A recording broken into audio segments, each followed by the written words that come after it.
Hi everyone, welcome to Green Apple Books on the Park. My name is Car Johnson. I'm the event coordinator for Green Apple, and I am very excited to welcome tonight John Shoptaw to celebrate his new poetry collection, Near Earth Object. Let's give a hand for John.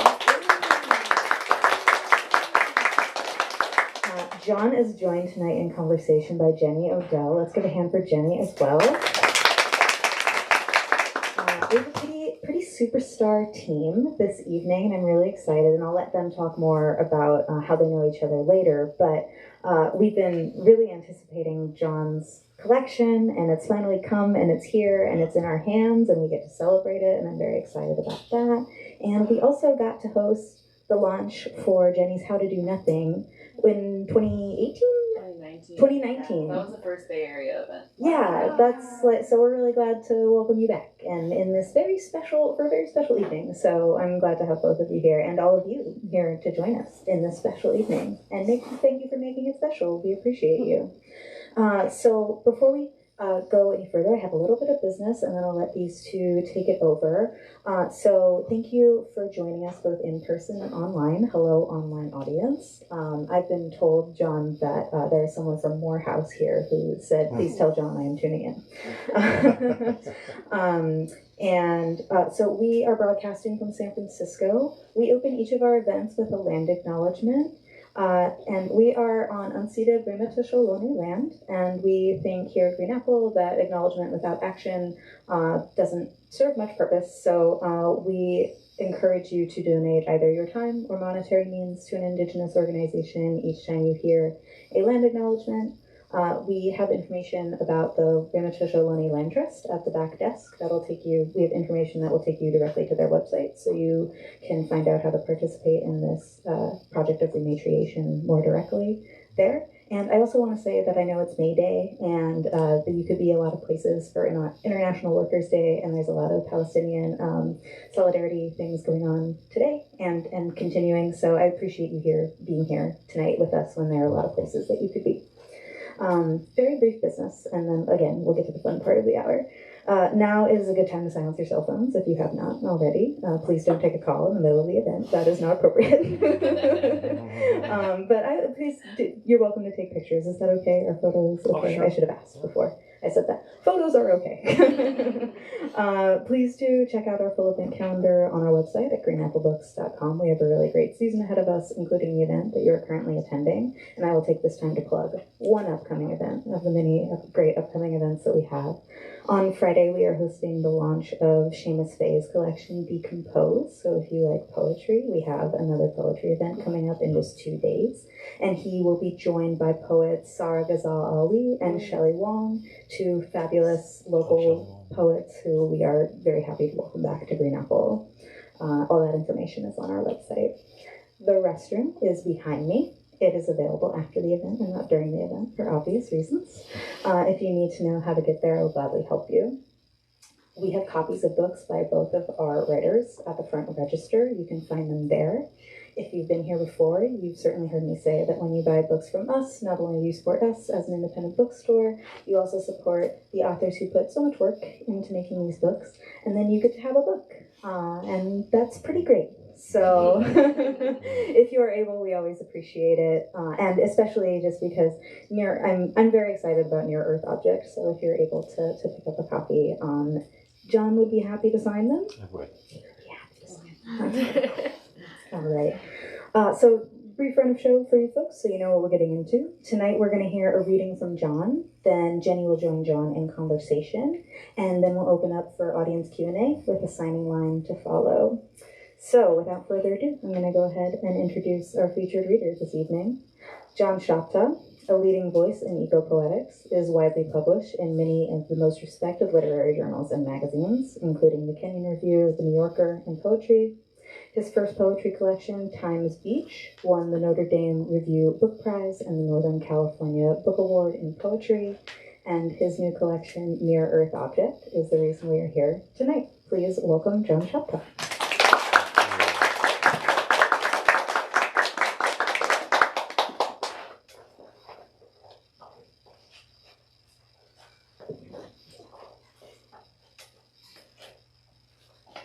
Car, thank you so much for your kind hospitality. I'm so happy to be here. Jenny, thank you for finding me again and making friends. This will be explained soon. And I think Patrick, my publisher, is out there somewhere. And thank you, Patrick, for making a book out of the poems that you saw. I'd like to start with the title poem of this book by way of explaining the term near-Earth object, which you might not know. It's a foreign object coming into the Earth's gravitational field and sometimes landing, such as the asteroid that landed around 66 million years ago and destroyed about 3/4 of living things on Earth. Near-Earth object. Unlike the monarch, though the asteroid also slipped quietly from its colony, on its annular migration between Jupiter and Mars, enticed maybe by our planetary pollen, as the monarch by my neighbor's slender-leaved milkweed. Unlike it, even when the fragrant Cretaceous atmosphere meteorized the airborne rock, flaring it into what might have looked to the horrid Triceratops like a monarch ovipositing, had the butterfly begun before the period broke off. Not much like the monarch I met when I rushed out the door for the 79, though the sulfurous dust from the meteoric impact off the Yucatan took flight for all corners of the heavens, much the way the next generation of monarchs took wing from the milkweed for their annual migration to the west of the Yucatan. And their unburdened mother took her final flit up my flagstone walkway, froze, and hurtling downward, impacted my stunned peninsular left foot. Less like the monarch for all this, the globe-clogging asteroid, than like me, one of my kind, bolting for the bus.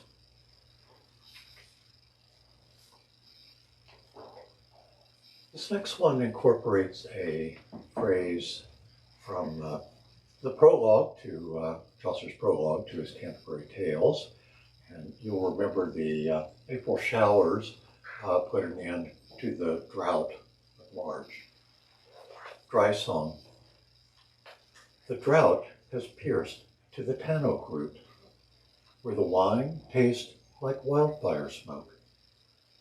It pierces the aquifer with an almond drill, scatters the chances of precipitation with the young sun on the tender crops, and discovers in the lake bed a gold rush town. If I knew the Sierras folded snow on snow, I could find the pass from shut-eye to sleep. But the drought has pierced to the mountain root and shown me rock under the shrunken mantle, and sand it fed to the river mouths, barring salmon on their reds from salmon in the sea. Atmospheric river, radar vapor, damp ghost of the Sacramento, why, only days of speechless blue, forest numb with riddled pine.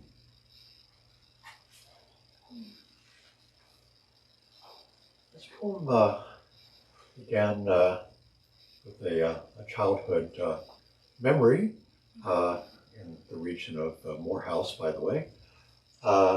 It takes an Elizabethan form, which is something like a baker's dozen. It's called Poulter's Measures. We play with our trucks out back in the dirt, where plump red hens peck for bugs, but keep clear of the hackberry stump. Then checkers on linoleum in the kitchen, where Chuck's mom, in a red house dress, turns, "Cornflake fried chicken?" I grew on the wrong side of the rails, but the right side of the river in Missouri. Chuck on the wrong side of both. Verses such as these make poets cousins of poulters, who'd lay 14 eggs every second dozen. Chickens on earth outnumber humans 2 to 1. Me, me! She steps out back. I hear a scurry and a thump. A red fact chases me. Chicken comes from chickens. Do I forego lunch? No. I'm starved, and we both love drumsticks. Unlike mass nouns, count nouns can take indefinite articles and plurals. A steer, a lamb, spare-ribbed piglets. In this couplet, I eat my last chicken. The meat newly wrapped for Tompkins Square, California burritos. In Berkeley, the egg line stands motionless. I'm third, behind a woman whose darting looks I don't call bird-like. With her battered empty carton, she hunts and picks through dozens and dozens of prismatic river dog eggs. Time considers passing.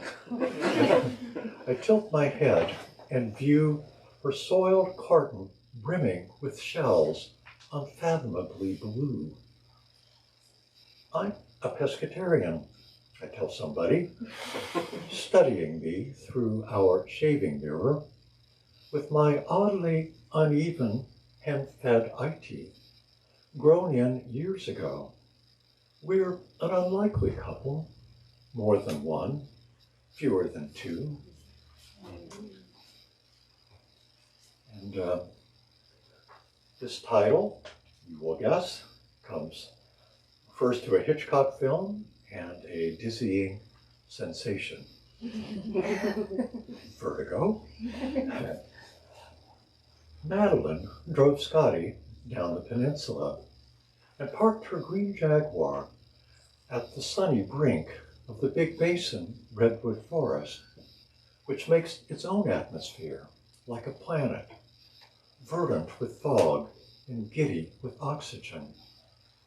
They enter in silence its dark, cinematic hush and walk among trees grown to a vertiginous height, stopping before a broad sequoia cross-section with dated growth rings. 1066, Battle of Hastings. 1930, tree cut down. 1958, filming of Vertigo, floats a little beyond the fibrous red bark, like a vapor. Looking at it feels like looking down into an incredibly deep well that perspective narrows into a funnel. This foreshortening of the historical abyss into the present is what film buffs call the Hitchcock zoom, when the camera backs out and zooms in, or zooms out and closes in, so that viewers suddenly become aware of the scene, impinging on or casting off from its focal character. Usually, it's hard to see the climate for the days, but an unreal weather event, like the dry lightning storm that shook out her hissing coils over a drought-wrung California, sparking a swarm of wildfires overnight that stunned Big Basin down to the granite. That kind of experience will zoom the overlying climate into focus for a moment and bathe us in an icy astonishment, as though the Earth looked around and saw it was the only planet swaddled in habitable gases. But nothing can keep on knowing like that. So the days look up and move on. The smoke turns away from the bag, and tomorrow they say the weather will be fine.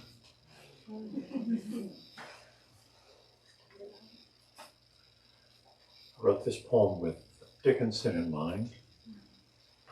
In particular, the poem, Hope is the thing with feathers that perches in the soul and sings the tune without the words and never stops at all. After a cricket, hope holds despair as much as despair holds hope.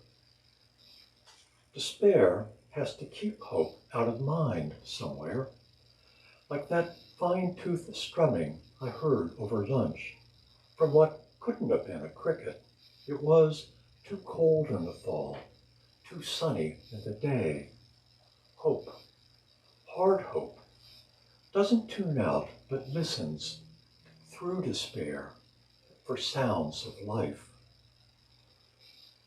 For the foreseeable century, the climate will gleam on us with a fixed gleam that breaks down anywhere at once, as any expression will if it's held too long.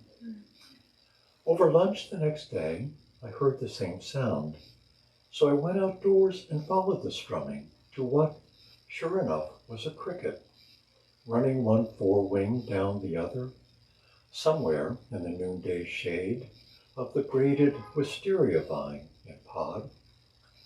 I felt his strumming deepened the shade he basked in, but I knew he wasn't playing for me, or only to please himself. The next day, nothing.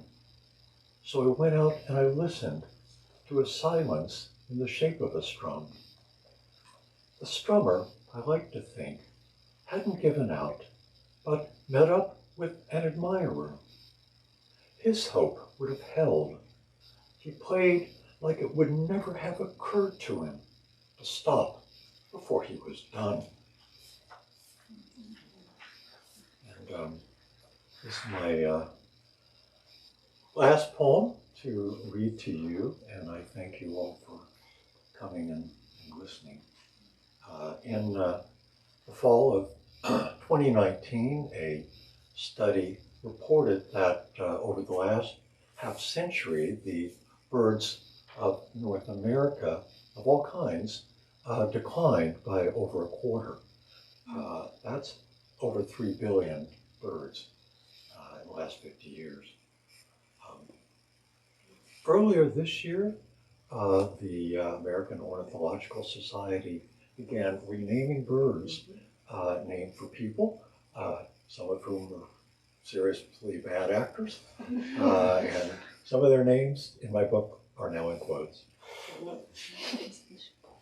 For the birds, for the abundant, along with the rare birds at my feeder of late, for all kinds of birds I've lived with here, or turning rarer, for the chestnut-backed chickadee who carries her sunflower chip to the buckthorn to dine on between her toes, for the chickadees once came to my feeder in bunches, for the big, round, plain brown pair of California towhees who eat in parallel from the bird crumb table, for though they crumb it clean without a glance or a cheep, I believe this remote old couple is as entwined as any two polarized photons.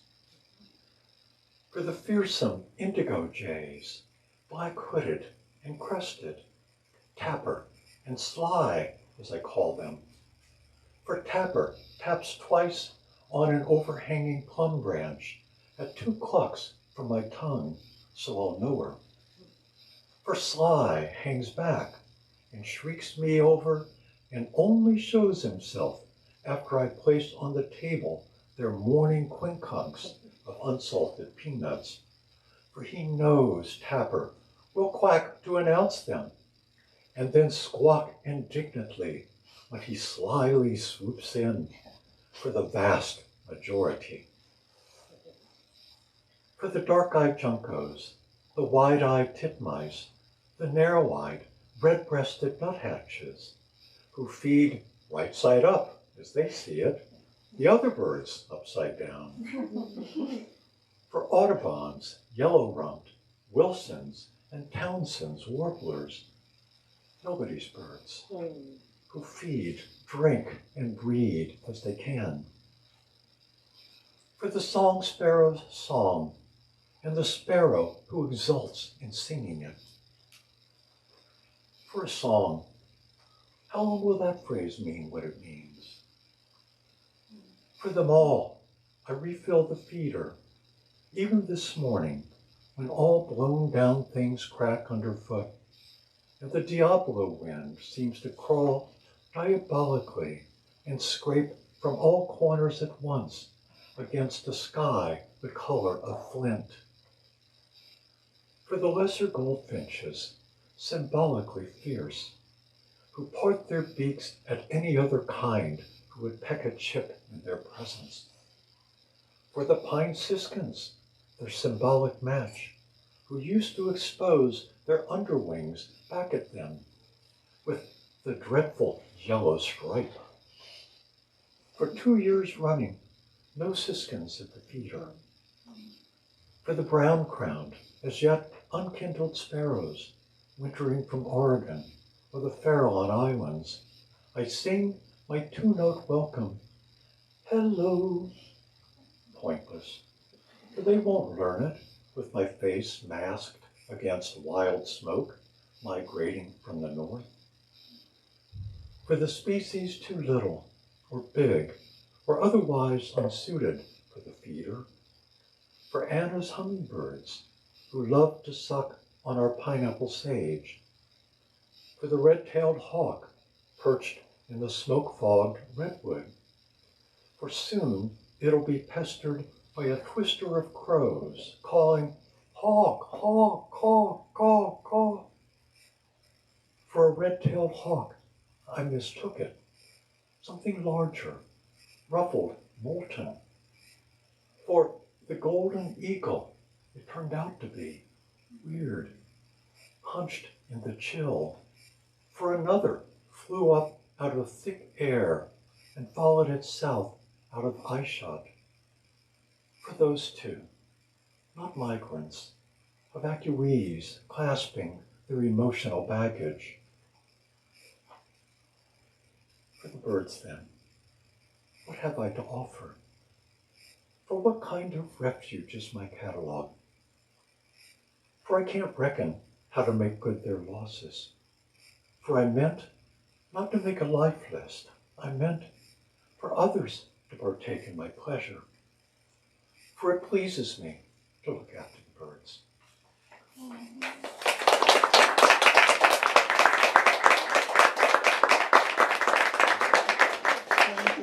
Can we give one more hand to John Shoptaw?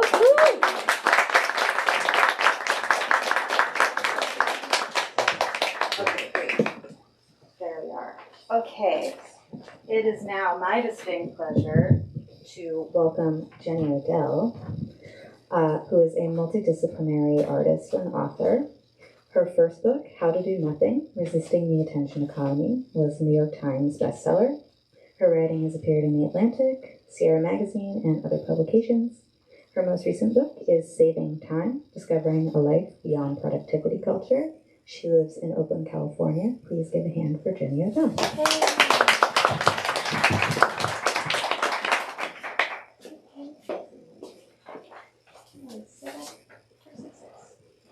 Yes. Okay, cool. Hi. That was so lovely to get to hear you read those poems. And I'm so glad that you all get to experience them. I've been thinking about them for a while. I wrote the foreword for this book, which we can talk more about later. But I thought I would maybe explain why I'm here and how we know each other. So I was an English major at Berkeley, and I took 4 of your classes. Wow. I took Emily Dickinson class, poetry writing seminar, one of them was just my, I guess, thesis something. Okay, I don't remember what I know there are 4 though. I looked it up. And so John was my thesis advisor for a dissertation about Emily Dickinson, which is like the most English major thing, but also seems unrelated to my work now. But actually, I won't get into the details, but my thesis was kind of an argument about ordering and context, and basically there were these booklets that she had hand sewn poems into, and there were some people who thought that this ordering didn't matter, and so I kind of found one with a strange order and wrote my whole thesis about that. And if you know my work, like all of my work is about context and ordering, and so I actually think that that was kind of the seed of a lot of things that I continue to work on. But we did not see each other after that for quite some time. And then I was working on How to Do Nothing, and I remembered an Emily Dickinson poem about a bird. A bird came down the walk. And I was like, I think I need to ask John Shoptaw about this poem. And so that was 11 years later.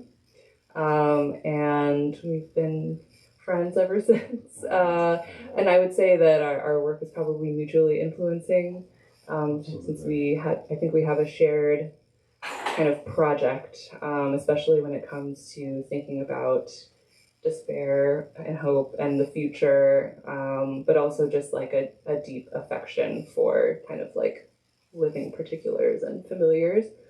And so in the foreword, one of the things that I mentioned is that while around the same time that I was taking those classes, I wrote a short story for a fiction seminar about 2 kind of college-age friends who are having this strained conversation on the way to a beach that I was familiar with. And you find out in the story that there's been a pandemic of anxiety, and everyone has received government-issued Ativan pills for anxiety, and that it hasn't worked for one of the friends. And so, like, basically these 2 characters in the story is one that's like total denial because he's like medicated, and the other one is like can only see future ruin. And they like obviously don't come to any kind of agreement. I don't come to any kind of agreement with myself in the story. And I really think of these poems and sort of your poetics in general as like finding this middle space that in a way poetry is uniquely suited to do, in this time when everything feels extremely like black or white, or, you know, like it's like you can't imagine anything in between different sort of extremes. So yeah, I really appreciate it for that. And it just like allowed me to exist in the present in a way that I am very grateful for. So yeah, so maybe we can talk about that a little bit and sort of just this meantime idea, and also I know we need to talk about the poetics of impurity, which is related to that. So you want to talk a little bit about that? Yeah. So the 4th class, by the way, was a class I called How to Do Nothing, but you forgot that.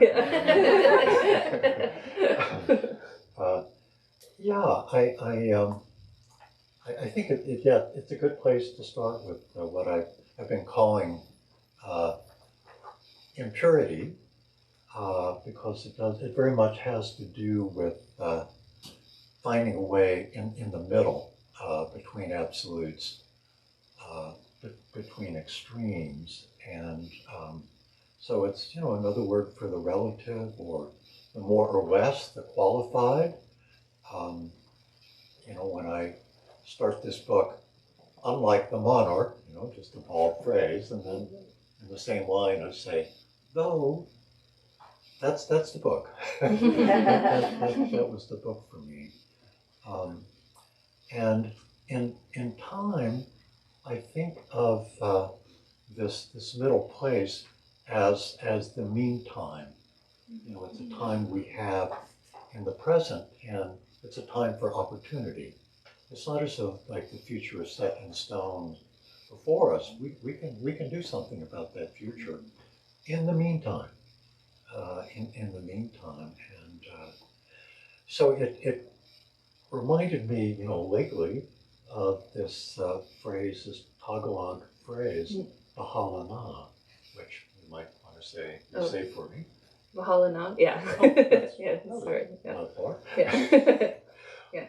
Could you say something about that? What that is about? Yeah. So, and this is one of those things that I think was probably very much influenced by our conversations, also which influenced my book about time, which deals with these similar issues of trying to imagine the future. But last summer, I was asked to write a letter to the future for the Sydney Book Festival, and around that time, I learned the phrase "Bahalana," which, depending on who, I asked my mom, and she says it means "come what may." I've also heard people say it means just like "fuck it," but it kind of just means like you're just gonna, like, you're not completely prepared and you're just gonna go for it. It's like the sort of is the feeling that I get, and I ended up sort of centering the letter around that as a way of kind of finding some other kind of attitude that's not like I see the future and it's all it's all set in stone,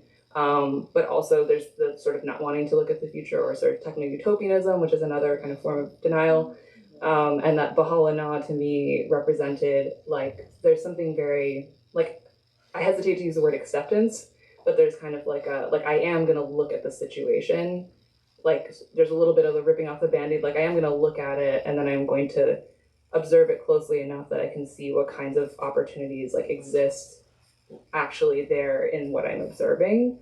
And so it's this like, it's this weird sort of like mix of acceptance of things like as they are at that particular moment, but not necessarily an acceptance of what that means. Like you go into that and you intervene in it in some way. Yeah. Makes me think I should say something about hope. Hope is along with anxiety and fear is future oriented, but for me it's also present oriented. I feel it seems like the cultural conversation is coming around to hope now, which I think is a good thing, and people are maybe tiring a bit of despair or cynicism. But I also feel that this is part of my project with After a Cricket and some other poems, of trying to re-understand what hope might be in the Anthropocene, something that we can actually get along with. Because hope, I think, is too often understood as a kind of blithe optimism, or for a more critical eye, delusional attitude. I'm thinking of Jonathan Franzen title for a New Yorker article in 2019, Why Don't We Stop Pretending? That was an article about climate change.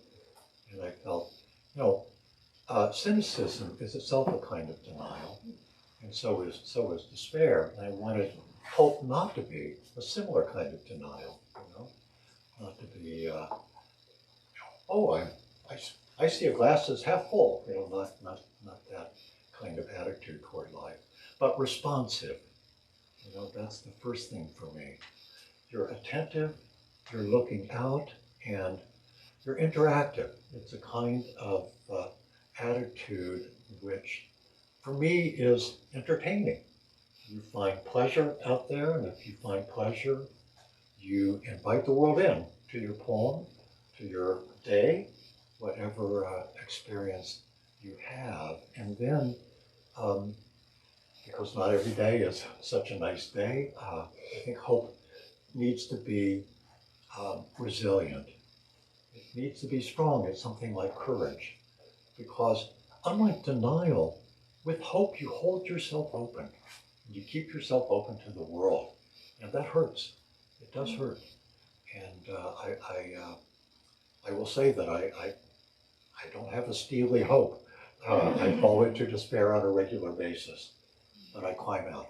And that for me is the resilience of hope. And I think that the third quality that I would add to that for me is that, hope is I want a hope that regroups, that's able to, take a stand, but then know when to be flexible, when to move, when even to back off temporarily and come at it again from a different vantage point, or wait for a while and see, and then come back. That's also it's also important for me. Yeah. What, Yeah, I think, one person's resilience can be another person's resilience in an interesting way. Like, it can be contagious, or at least needs to be modeled in some way. And I just started volunteering with this habitat or native plant restoration thing in the East Bay, and there was this interesting. So this is like near sort of the steam trains, if you know where that is, in Tilden, and it's kind of up on a hillside, and it's been this really successful project. They've been there for 4 years, and it just looks like this amazing super bloom, and everyone who goes up there is totally dazzled and doesn't think this is possible. Even the East Bay Parks people who were brought there were like, what is this? We need to do this everywhere. So while we were up there last weekend, the guy who was running the project pointed out to me at the north side of Sibley, so like that peak, which you could see from where we were, has a meadow that is starting to be restored using the techniques that have been figured out on this one where we were standing. And I said, like, oh, it must be so nice for them to be able to look over here. Because it's not that far away, for them to be working like a much earlier stage and look over and see all these amazing colors. And like, that's like, yes, it's true. Like, objectively, these are two very small patches. They're also very vulnerable. Like, I'm sure that if this group didn't go up there, some version of this group wasn't there twice a week for 4 years, like, it might just go back to how it was before. Like, that's like a lifelong sort of commitment. But like, also at the same time, like, people who see that, like, you can't argue with it. It kind of like stirs hope in like anyone who sees it in this way that's almost like beyond language. And so I just love thinking about like these sort of patches that can maybe see each other. And for me, like, this is one of them. And I think it's a great responsibility that that artists and poets have to do that. I love that. I love thinking about it that way as resilience. I think that, one quality of impurity, which is, for me, it's sort of my basic poetics, is the poetics of impurity. I try to write impure poetry, not pure poetry. And one of the features of it is imperfection. And the funny thing about this word is that being imperfect means less than perfect. So perfect is the absolute. And you think, well, okay, if you're restoring or if you're repairing something that needs mending or sewing, you don't return to the original. It's never going to be like it was, but it can be better in its own way. And I feel that's the thing that's missing from the word, the imperfect. You see what I mean? You have to kind of think, you fill in the holes where language should be, but never thought of going. Yeah. So that's part of what, by your project, that project. John is very nicely bringing this up because I'm working on a project about repair. But I actually just had this amazing conversation with this woman who runs Piedmont Fabrics, who is a major inspiration to me. I just basically want to be her when I'm older. She makes all her own clothes, and she doesn't even use pattern. She's been running the shop forever. Anyway, I asked her about sashiko mending, which like maybe some of you know about, but it's like a Japanese form of mending that's like especially beautiful and sort of looks different. And she was saying like, yeah, like there was a time in Japan where like you just like had your coat. That was your coat. And if you had a tear in your coat, like you had to fix it immediately and you had to make the mending look nice, And it was just making me think about this notion of commitment. And like, I think I use like words in the forward, like love and commitment and sort of like that in a way that seems irrational from almost any other value system to like love something that's vulnerable. But I think like, if you only have one coat, right? You only have one earth. Like you don't have one thing and it's, and that's not negotiable. Like your attitude towards repairing it and success and failure is going to be different. Like, because you can't just kind of like, like I failed and it's over. There is no such thing. No. And then there's the run of show where you wear the coat. Yeah. No, I'm just kidding. I've been reading a lot about mending and I'm disappointed I don't have more holes in my clothes. Because I'm like, come on, maybe I'll make a hole, just, yeah. Garden and cashmere. Yeah. Yeah. I actually did have an amazing, so after that, I walked to the Rose Garden, which if you read How to Do Nothing, Rose Garden is a big part of that. And then I talked to Royal, who's like the main gardener there. And he's like, oh yeah, I know Lon, the woman who runs the fabric store. He's like, because I go there to get stuff to repair the gardening gloves. And I was like, this is amazing. I never told him that. Yeah. Yeah. Well, one thing I'm interested in when I read your work, and I try to do something in the way that I might be able to do it, is, not like how to do nothing, but how to do Jenny. I see, Jenny will start from a place of ignorance, relative ignorance, knowing something like near the end of saving time, you know about tides and you know that you're in a tidal place. Yeah. But really what tides are there, yeah. right there, you don't know so much. Mm-hmm. And you gradually lead us in to a place where we're ready to think. And then you have us look around and say, okay, you take it from here. And I think it's part of what I want in a poetics of impurity, is to be moving. You use the word stirring, to be stirring, like you mix up something and it's stirred. Not everything is homogeneous, but it's stirred up. That's what I want for poetry, rather than a place of, sublime stillness. Do you know what I mean? And kind of indifference to that object. So, yeah, it's like the part where you say earth to Jacob in one of the poems. Yes, yeah.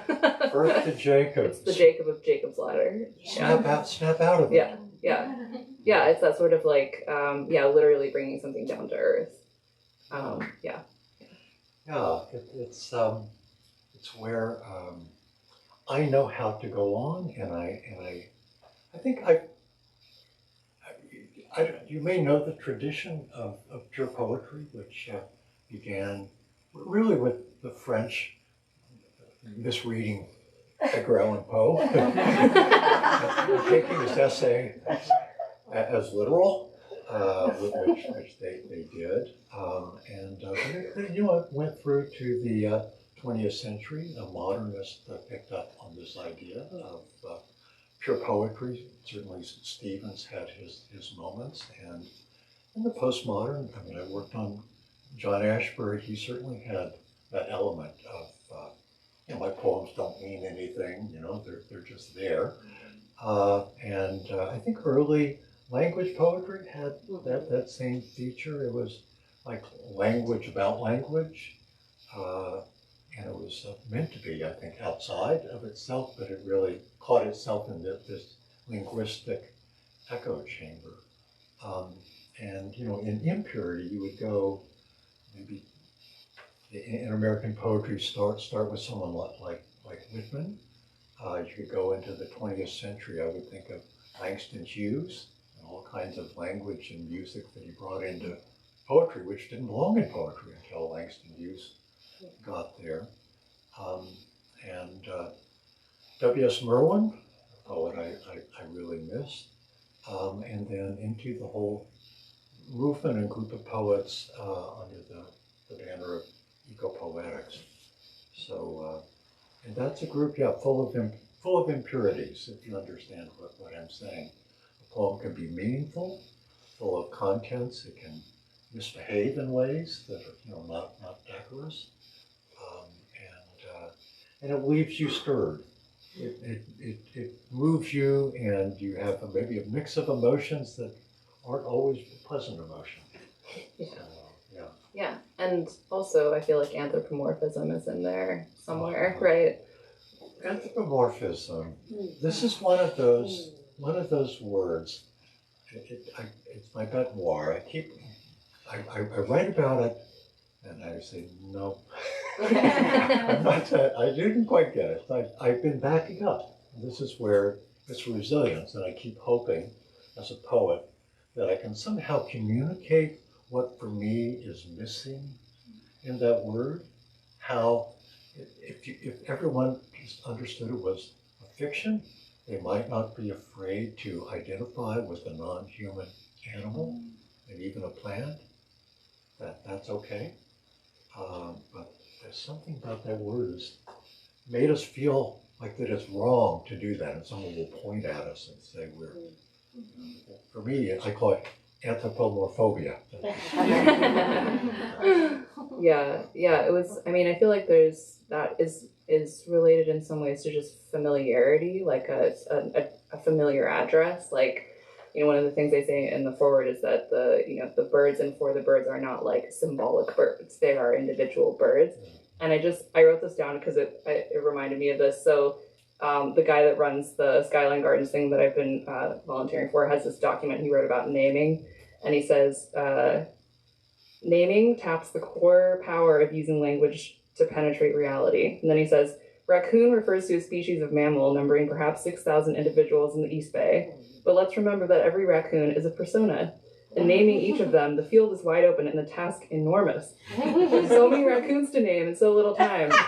But for starters, the raccoon with the torn ear who comes to the back porch at night for some cat food, he is Old Split Ear. Oh, I love that. Yeah. I love that. The sort of southern pod of the orcas, off San Juan Island and Washington State, are individually named. It helps them count them, and to do that, they have to recognize.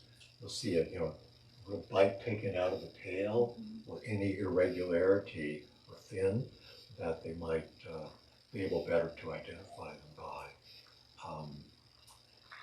I was thinking of the Garden of Eden. That maybe after this, I'd love to hear from any questions out there. But in the Garden of Eden, when Adam is naming animals, he's looking for a mate.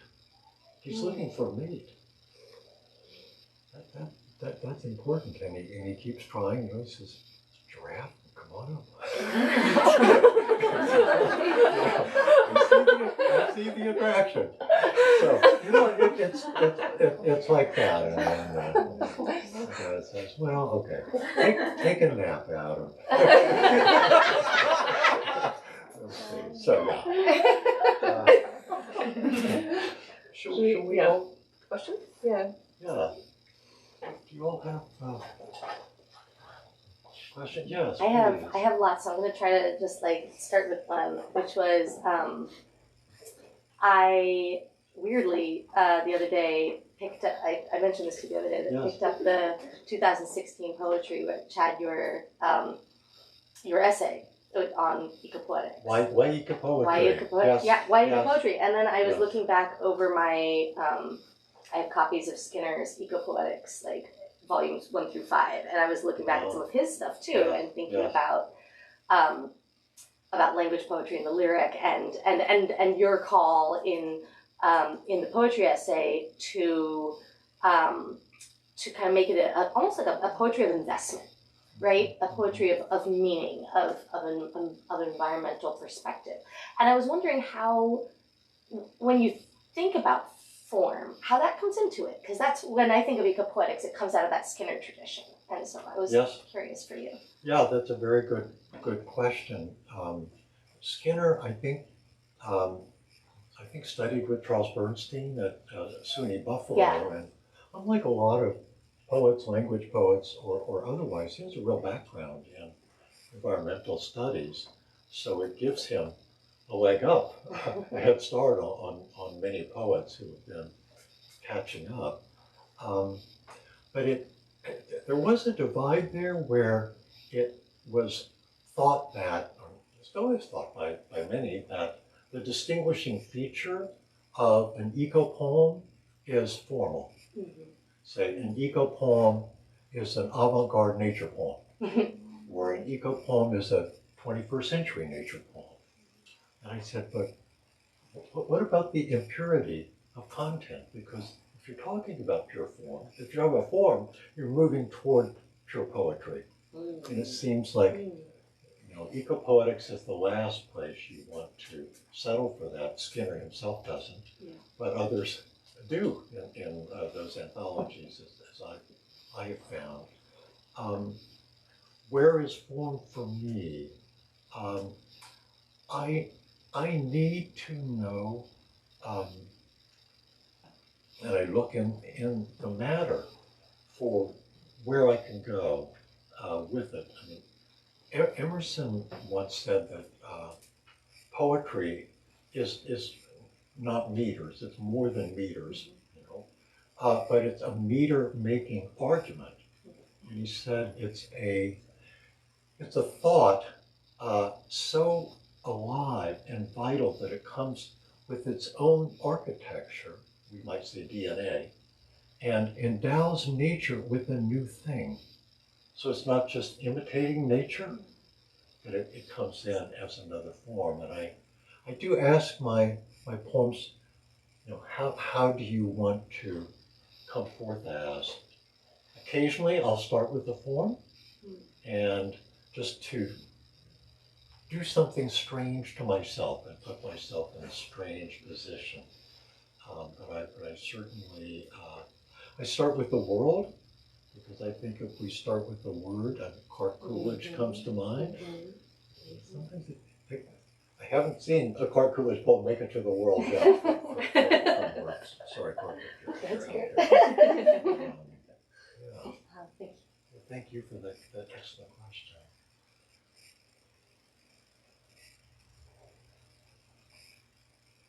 Yeah. Hi, Tristan. Yeah. I was curious about what you thought of the pandemic as a topic for you wrote poetry, and if it found its way at all into any of your work, either implied or explicit in this moment. Yeah, thank you. This is a question from Tristan in the back, asking about the pandemic and my poetry, and I would think How to Do Nothing would certainly fit as a book that certainly entered into the conversation of the pandemic. So you may want to speak to this as well. It's another thing I tried to do, Tristan. I wrote a number of pandemic poems because nature was doing all sorts of strange things during the pandemic. But I couldn't find one that I was satisfied with. I think that they didn't move me in the way or stir me in the way someone else might be able to write such a poem, but to stir me in such a way. But yeah, it's a pandemic book. Where am I looking at birds? I'm looking at them at the feeder, you know?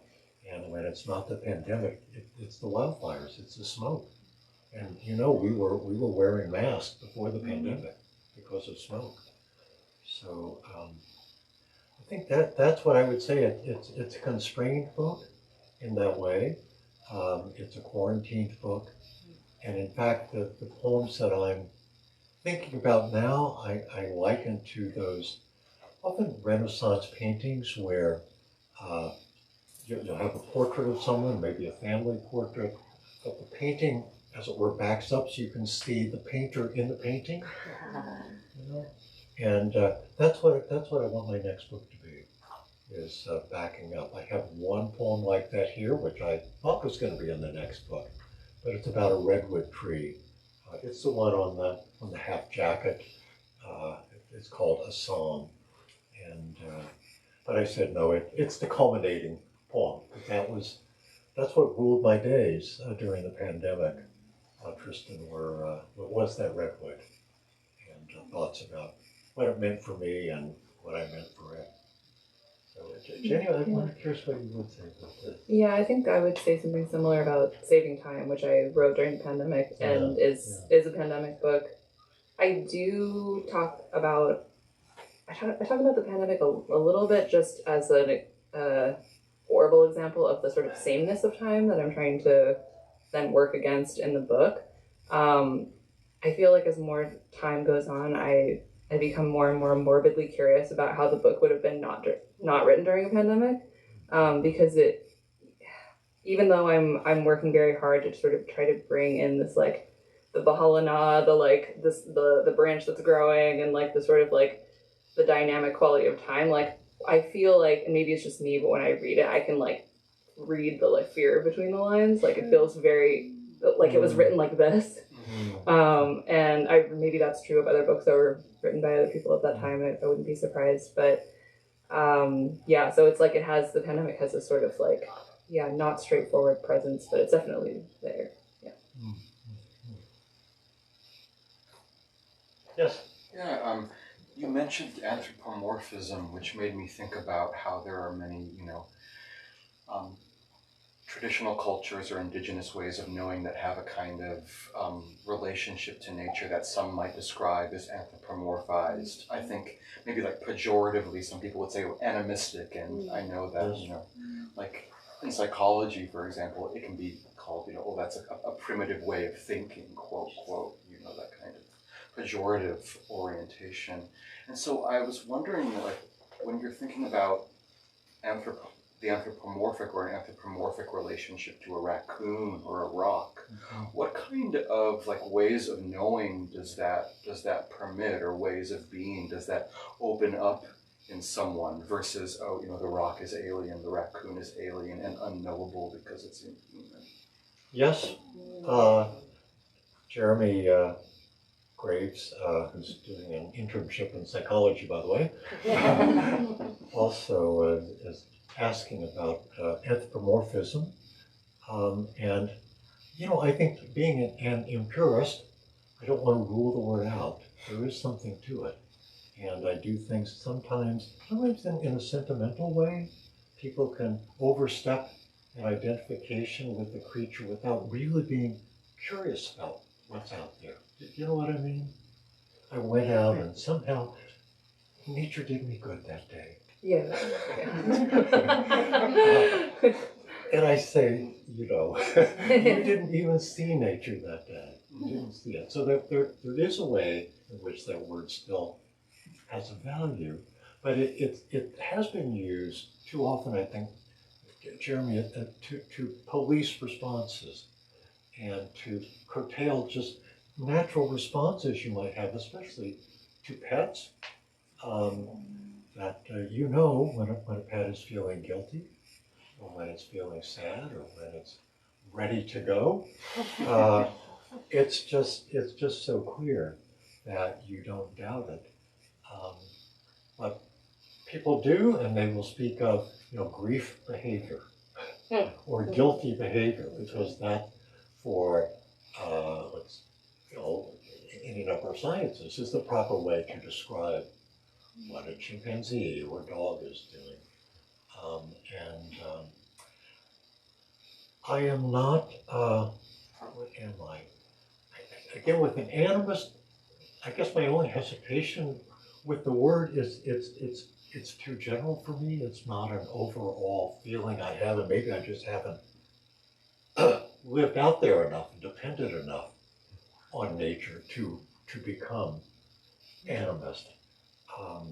But I certainly do want to know creatures, and it often starts with humor.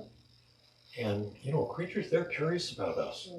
And they want to know because they know, among other things, inside our nest, there's a lot of food. There's a lot of food. But sometimes they're just curious.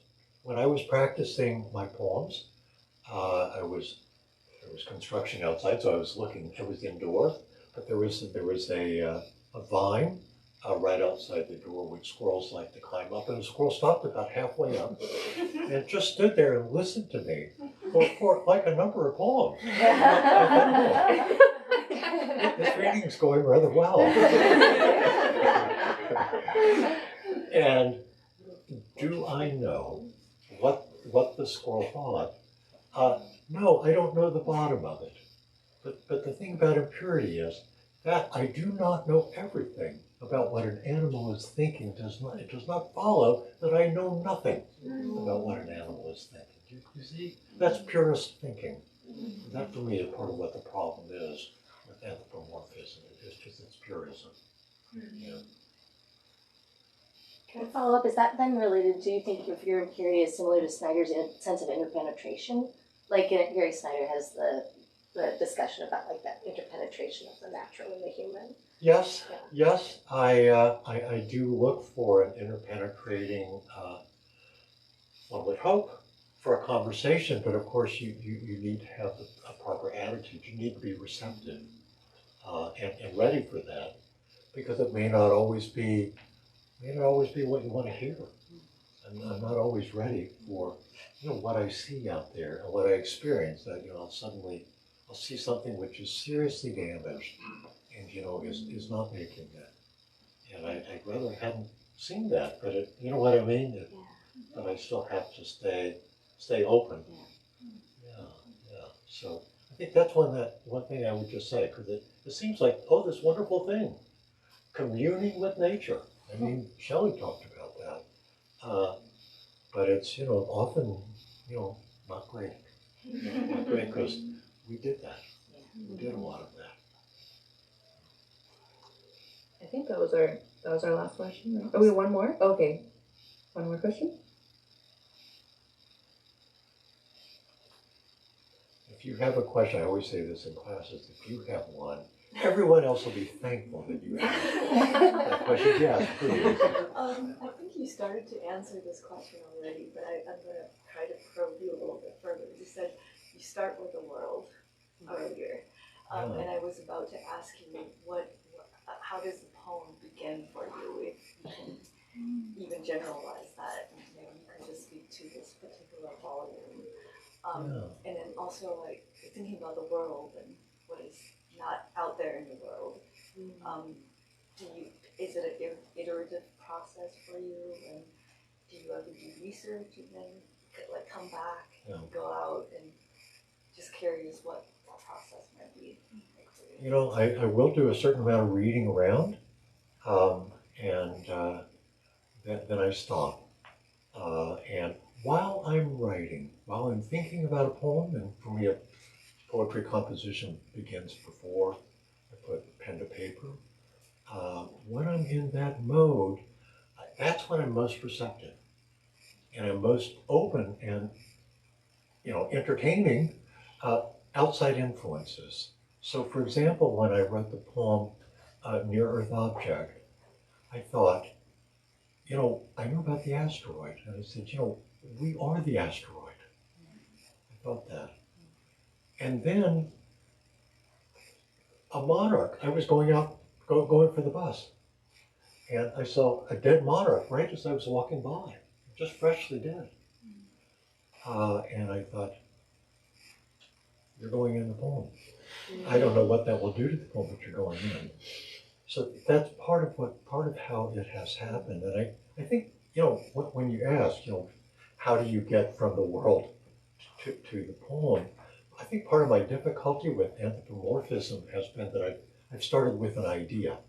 And I need to find it out there. And I think I did this time. I think I have an idea, and I think a form came with it. Sometimes it's an experience, and often what I'm looking for is something not pure, not purely wonderful, but something maybe troubling that I just haven't quite come to terms with. And again, that's his poem about the redwood, because it used to be two redwoods, and now it's one redwood, a double redwood, but it's still one, and one redwood stump. And how did that happen? And how over the past 20 years of my living at that place, overshadowed by that tree, how do I think about it, and how does the tree think of it? Yeah. So that by way of some examples, that's what I do. Yeah, welcome. All right. So Yeah. that's where we'll end. Yeah. Okay. Well, thank you so much for being here, and thank you, John.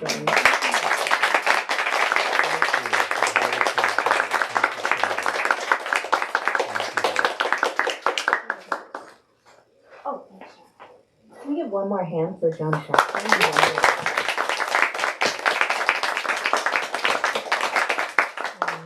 I'm very glad to be able to celebrate with you, John.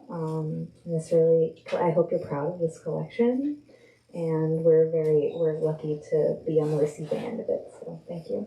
Well, I'm so happy to be here. I can't imagine a better place to launch this book from. Thank you for taking me in. Of course, very happy to. And Jenny, thank you for your close reading and for asking these great questions, and also for telling us about all the fun stuff going on in Oakland. I have other questions. We have a separate Q&A for Jenny after this. But I appreciate all of you being here. And I am just here to say that we have copies of both John and Jenny's books at the front register. You can find them there. And we are going to have, John, I'm going to have you at the back desk signing here, where my colleague Brendan is where John will be.